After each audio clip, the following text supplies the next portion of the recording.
Hi everyone, I'm Dan Easton from GEET Life and GEET Australia, and I'm here in Japan with the local team run by Saichi and Shafi, and we're showing you this system back here. This is a Paul Pantone GEET plasma reactor.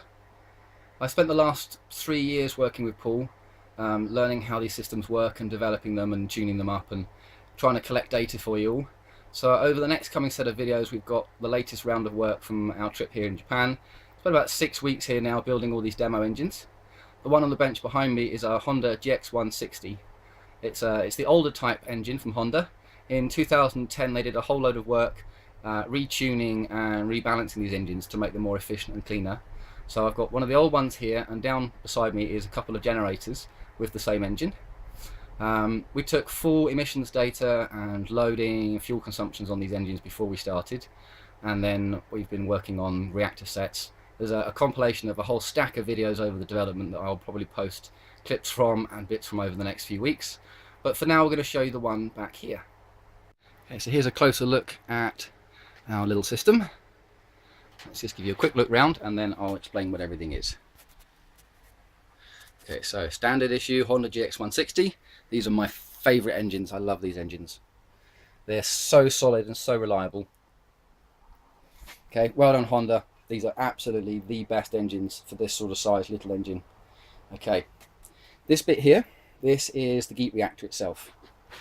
This converts whatever you send in as fuel into GEET gas, which is a hydrogen-based gas, which we come fuel in on the bottom, comes in, converts it into hydrogen, comes out the top, runs around this pipe, comes down into here to the intake side of the engine, and then we mix in some fresh air and some GEET gas and we send it into the engine. On this side we've got the exhaust coming out of the engine, comes up through this pipe into the top of the reactor, travels downwards through the reactor and leaves through the silencer here. I've put a cover on my muffler so that I can actually take an exhaust reading. Stuck in the end there is my exhaust probe, and you can see that it lives all the way up inside. There's the muffler. You don't actually need these on, and in fact these engines work slightly better without the muffler on, but I want to be able to make sure I'm catching exhaust gas straight off the front of the muffler and there's no air whipping in around the side, and people will end up complaining that we don't have true readings. That runs around here and it comes all the way around this bench down to my snap-on gas analyzer. 3 years I've been working on this and I've only recently got one of these, and everything makes so much more sense now. So this one, it was second hand, but it's been serviced and conditioned and tuned and calibrated. We've got, it's off at the moment, hydrocarbons, carbon monoxide, carbon dioxide, oxygen and NOx. The NOx sensor's not on there yet. I need to spend another 300 or 400 quid and have them add that one. So for now we're showing you these four gases. I've got a printer there, so we printed all the results from the generators under test. Use a temperature gun to look at how hot the engine gets and how hot the reactors are getting, which on this one now is absolutely fantastic looking temperatures. And then round here at the back is a bubbler. Now I've just made all the other videos you're about to watch, so she's full up with spent fuel and stuff. It's a stripped down system. This makes vapor, okay? Air is pulled in through here with a control valve, comes in, bubbles up in the bottom of there, and it's then pulled off the top and sent to the reactor. It's not a fuel tank.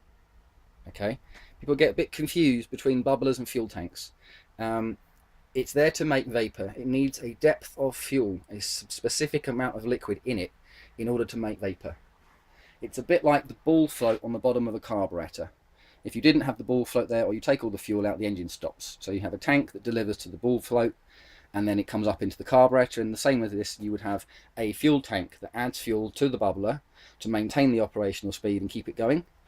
I use one of these. Just lean over here. I have one of these. So when I want to add fuel, I just kind of squirt a bit of fuel into the intake. Okay. There are other ways of doing it, but for this particular demo, this is what you use. Okay, quick run through of a GEET reactor and what it's doing and what you're looking at. This is the outer casing of another reactor. Okay, lives on there. Inside it is another pipe. Steel pipes, steel pipes, steel pipes. Don't use anything else, right? It's just steel. Inside there is a plasma reaction rod. This is a plasma reaction rod. It's got a little dip in the back. It's got a pointy front. It has to be perfectly flat and smooth. You don't have to machine them and polish them. If you just want to make one like this run, you can just use a piece of steel, but you do have to have the right gaps and the right profiles. and the right rod length, that lives inside there. Okay. Fuel is brought into the reactor from the bottom as a vapour. It warms up in the bottom of the reactor, it turns into a gas. When it reaches the end of the rod, your petrol, let's say we're running on petrol today, turns into short chain molecules, so short lightweight gases, hits the end of the rod, splits and breaks up into carbon, sulfur and hydrogen atoms. That travels up the rod, okay? That's where the breakdown then occurs, and we get to the back of the rod and we now have hydrogen gas. Well, actually, at this point we have a neutron and proton soup as we've split our fuel, and I'll explain how that works in a minute. When it comes to the back of the rod, it falls off the rod, it can't stay in the high plasma state that we've induced, and it coalesces back into normal state matter, where we then get hydrogen. How's that done? Okay, contraflow of gases. Very simple. Hot gas comes in here and leaves from here, travels in this direction. Cold fuel vapour comes in here and goes that way and leaves at the top. When you put hot and cold gases together in opposite directions, it creates an electrical charge. This is how lightning is formed, when you have warm air moving across the ground, picking up water, travelling up into the sky, cooling in the high atmosphere and falling full of ice crystals. You now have warm wet air with cold dry air passing each other. This sets up an electrical charge, and when the charge is great enough, it overcomes resistance of the air around it and you get a lightning strike. So we're using the same process in here to create electricity and send it forwards into the rod. Because the electricity is actually flowing, it sets up a magnetic field, and the magnetic field grabs the rod and holds it in place in the center of here and allows it to spin freely in the middle of the reactor. The electrons that we're now throwing forwards are going so fast that they ionize our fuel gases. So our carbon or sulfur molecule here gets bombarded with high-speed electrons, and when they're going fast enough and hard enough, you set up a Townsend avalanche, which ionizes more and more and more gas around it. Because we're continuously bombarding it, we knock so many electrons off that your nucleus, which is held together by the electron cloud around it, can't stay in one piece. We take so many electrons away that the nucleus gives up and starts to fall apart and open up. So we go from a carbon to a soup at the back of the rod. When it comes off of there, it recombines and we get our hydrogen. That's the shortest and the simplest version of how a reactor set actually does its thing, but it's the essential basics of what's happening here. That means we can put almost anything in there, run it through the system and bring it through into the engine. So I'm going to set this up now and do some runs. In fact, I've already done a few, so I'm going to give you some data at this point. I guess you're going to want to see some engine temperatures and some normal emissions so you can compare things. I'm going to add those in some slides, and then I'll splice in all the videos from today of this engine running.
vacuum here.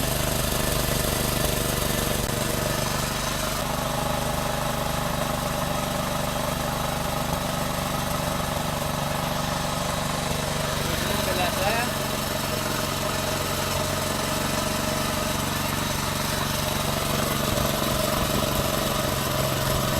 So that's normal engine temperature there.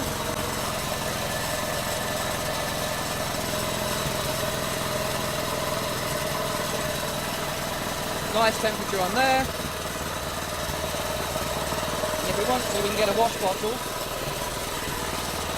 Just spread a little bit of fuel in there.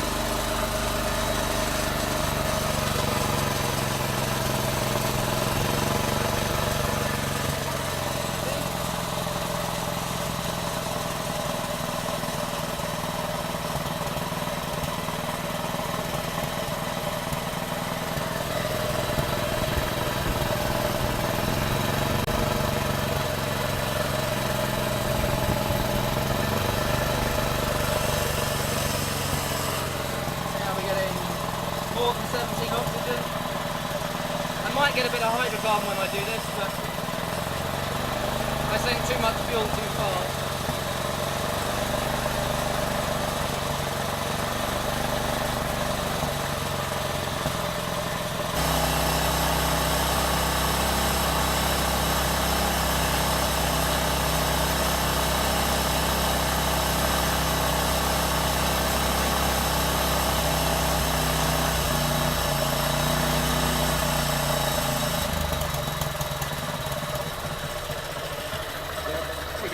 We can bring it back up to speed, you just have to send some more fuel. Ooh, stalled it. There we go. So okay, that's an engine that runs, it does what it's supposed to do. Original hydrocarbon readings on this would have been 140 instead of 10s and 20s and even -1 on some occasions. The carbon monoxide normally comes in at around 4.5%, and we're getting point something percent. The carbon dioxide, the carbon dioxide would be 12 to 14, and we're getting 2 and a bit. On occasions we get it below 2. And then the oxygen content normally should be something like 4% and falling, and we're getting 16s, 17s, and on some occasions, although unfortunately not today, we're getting 18s and 19s. Okay, for the next run, we're going to have another little play with this. There's the little bit of old fuel left in there. In here, I've got water with 2 tablespoons of sugar in it. It's just finished dissolving in there. So I'm going to pop this in here.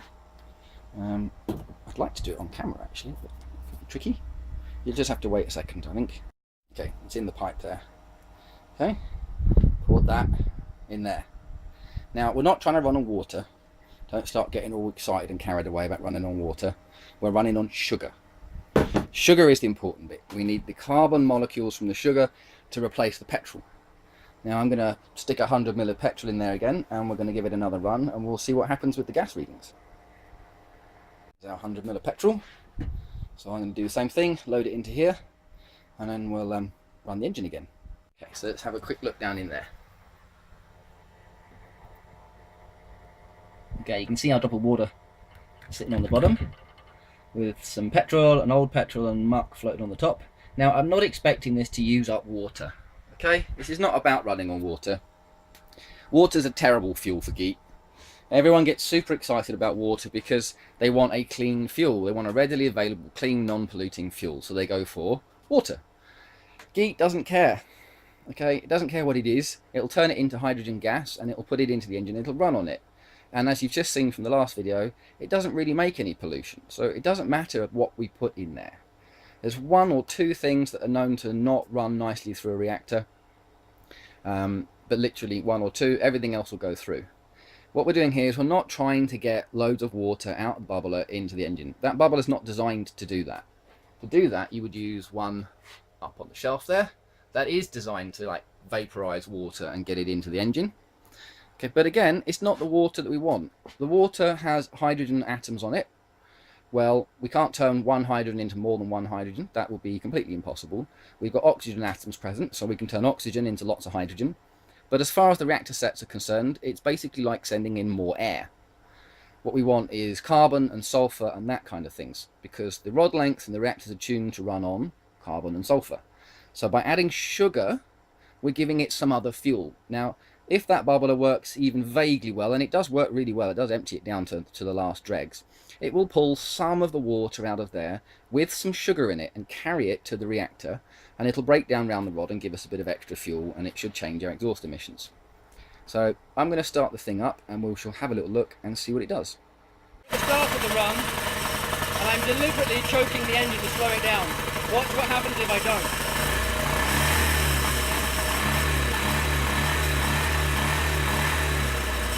Okay? Full power.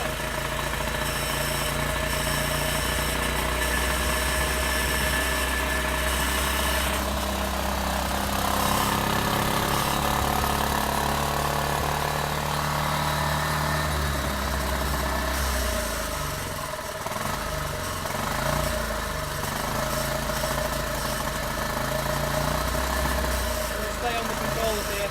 Let's try and keep it under control while it uses up the first bit of fuel.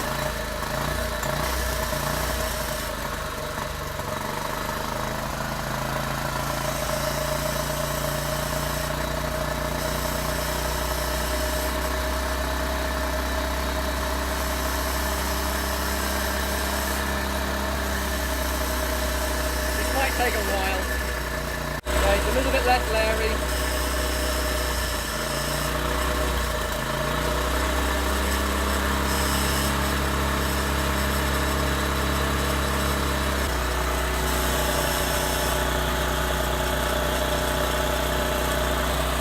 Okay.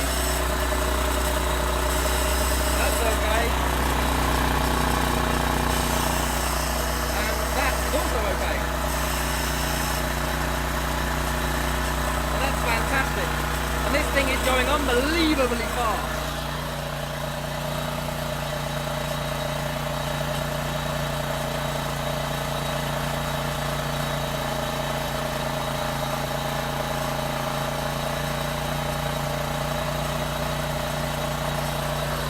Now we're starting to get somewhere on the emissions.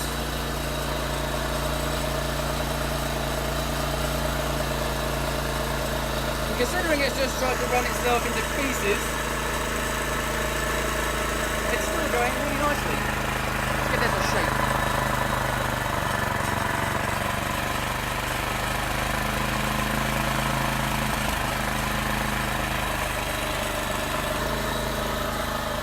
There she comes.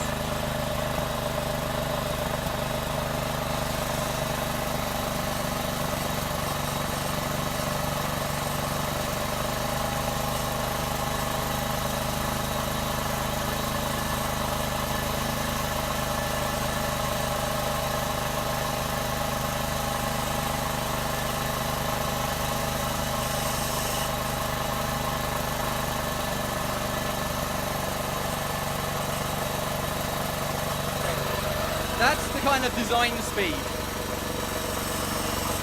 That's what it's supposed to run at.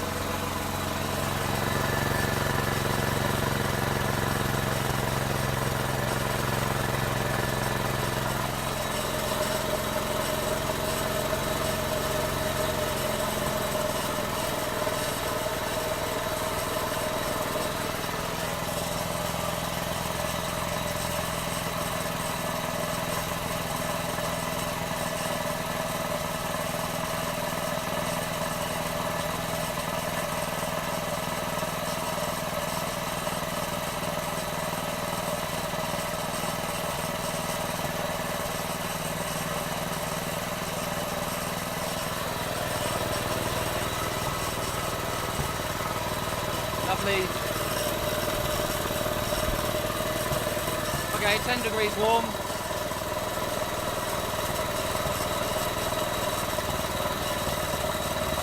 A little bit warm, not too much.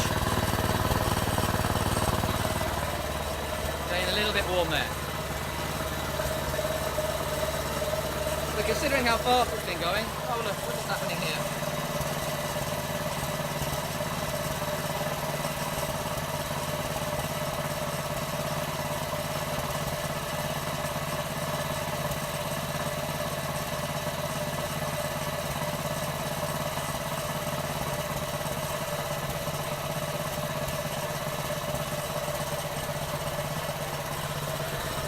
Okay, well that's all well and good. If you want to keep an engine running all day, you have to give it fuel. Because that is not a fuel tank. It's a thing that makes vapour.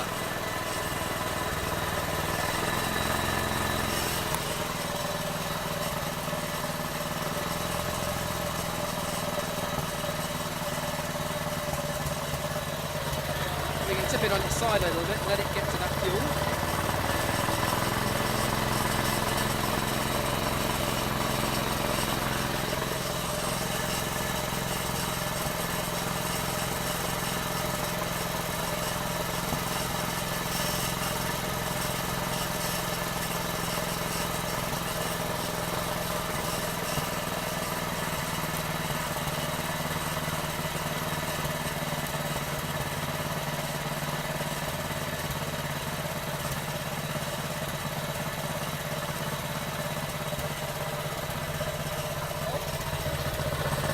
So if you are now adding fuel to your bubbler like this, which is not the best way to do it, but it's a way to do it.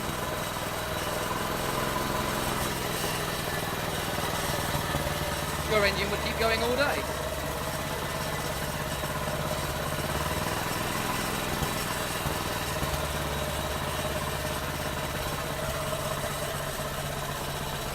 Bear in mind, you know, that's breathing through a tiny, tiny hole. That valve is basically closed. And that valve is basically closed.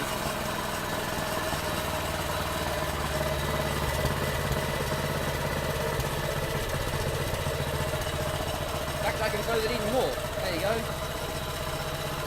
It's really starting to struggle now. It's basically out of fuel, and it will probably stop. There we go.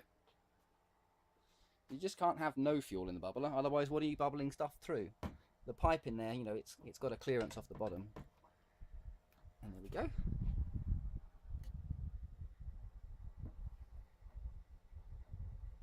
So we've used up most of the fuel, probably used a little bit of the watery stuff, but as I said, it's not about making it run on water. It's about getting a little bit of extra sugar into the fuel, and you saw what happened there with the speed and how much power it evolved. It just screamed along. It makes a bit of pollution while it's going absolutely flat out like that, but once it comes back down to the speed it's supposed to be running at, and you bring everything into balance and you get everything set up right, then it all drops down to, you know, something that's phenomenally clean. And just let that zero out. If you've got 10, 12, 20 parts per million unburnt fuel, I've been in London and I've seen 30 parts per million in my exhaust with, you know, sorry, not 30 parts per million exhaust, 30 parts per million in the air in London on a Sunday morning at 9 AM on a windy, cold, wet day. 30 parts per million. I ran GEET and we ended up with less hydrocarbons in the exhaust coming out than there was in the air going in. So to have a reading that shows 10, 20, 30 parts per million hydrocarbons, well, that's air in a city. Okay, I think I'll set it up and we'll have another run and maybe we'll give you another clip. Okay, let's do something else. We just had a 15-minute run on 100 ml of fuel. These engines would normally use, oh, I can't remember now. I'll look it up off my tables and I'll splice that in so you can see what they normally use. For the next run, I've got lots of sugar. Okay, there's about 100 ml of fuel in there. I don't really want all of that, so we're just gonna put that in there. Or maybe I do. Okay. Petrol doesn't dissolve in sugar doesn't dissolve in petrol, so I'm gonna stick it in here and then just wash it in with a little bit of water. Then, after a bit of a faff around getting it in, it's in the bubbler. There it is. You can see it's all sitting around in the bottom. Oh, lots of water in there now. Oh well, it'll eat it. As I said, it's not about trying to get water out, I just want to get sugar in there. So I've got a almost saturated sugary solution now, with a bit of fuel floating on the top. Might have to watch my foaming levels. But it just took, you know, 50 to 100 ml of petrol as well. So I'm going to start the thing up and we'll see what happens. Let's turn this back on, let it calibrate. It's calibrating in air. Problem with this machine is it doesn't give you what actually is in air. It just zeroes to air. The nice ones, the big ones in the garages, they have calibration that says it's got this much carbon dioxide, carbon monoxide, this much petrol in it. At some point I'll have to take this to a proper garage and have it done on one of their machines, or I'll get a bottle of dive gas, which is filtered and cleaned air, because you can't breathe even trace amounts of carbon dioxide and carbon monoxide under pressure when you're at 30 or 40 meters. It makes you very sick. So when I get back to the UK, I'll pop down to the dive centre and I'll get a bottle and I can calibrate my machine on that, and then we can see how much pollution is actually in the air in Weymouth. And I would expect to see 20 or 30 parts per million of hydrocarbons and a bit of carbon dioxide and a bit of carbon monoxide. And we'll get a proper delta V change in gases. Okay, come back in a second. This needs a minute or so to calibrate, and we'll start the engine and we'll do that all over again. Okay, we're on the start of the run. We're getting that super leery bit at the beginning.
Show up on here in a minute.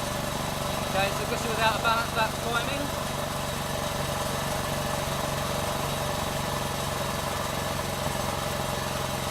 Oh, that's carbon dioxide, lovely.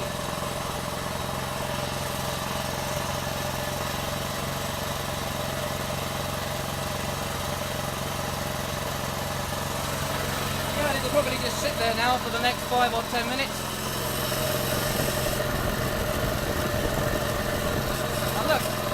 Not so hot.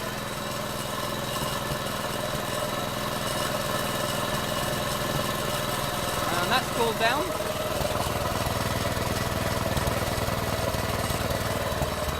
And that's cooled down. And so does the reactor, even though it just ran at some ridiculous speed. Oh, look.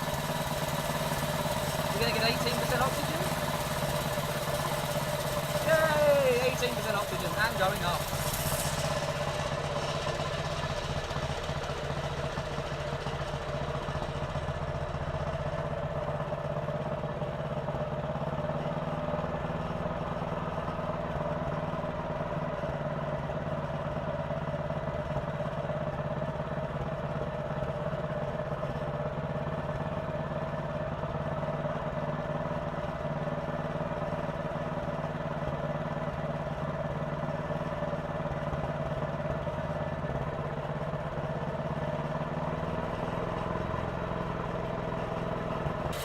Anyway, you get the idea.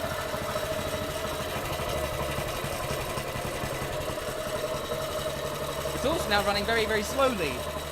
It's a lot slower than its design speed. It should stop.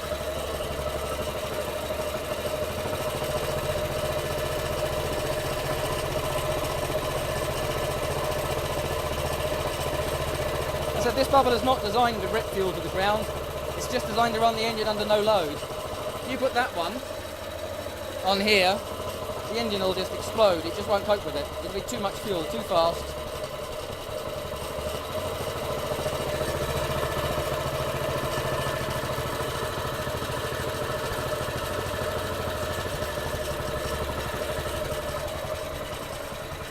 Anyway, that's enough for this one.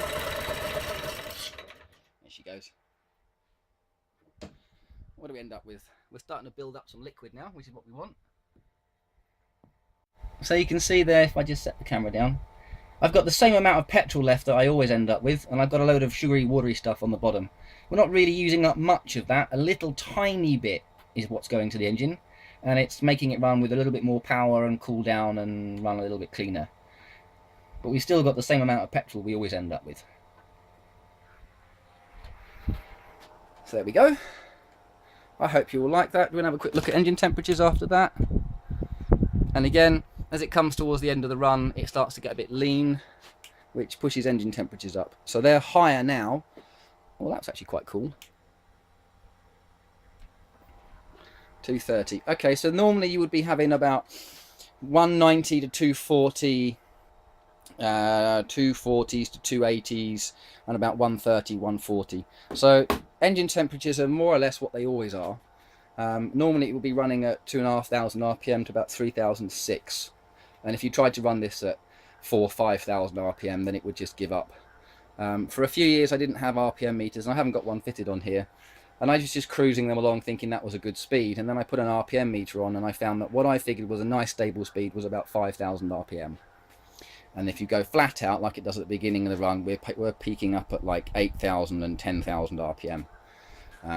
Towards the end of the run where she's just going, that's kind of 2,500, 3,000.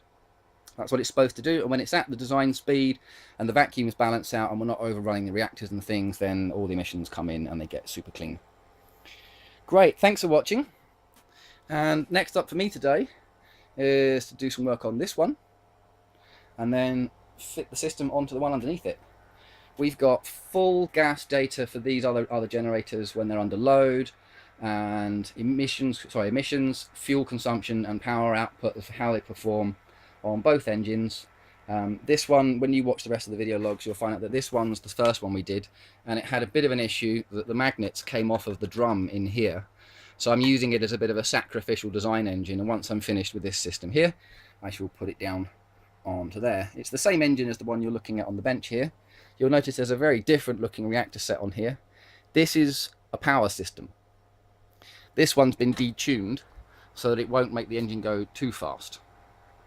This one over here has been set up so that when it's at 1200 watts of load, everything comes into balance and we get those same nice exhaust emissions that you've just seen on the other engine. And once I'm finished and I've done the fuel consumptions and the rest of it, we'll tell you how much fuel we saved. So come back in a few days when I'm finished with this, and we will have another look.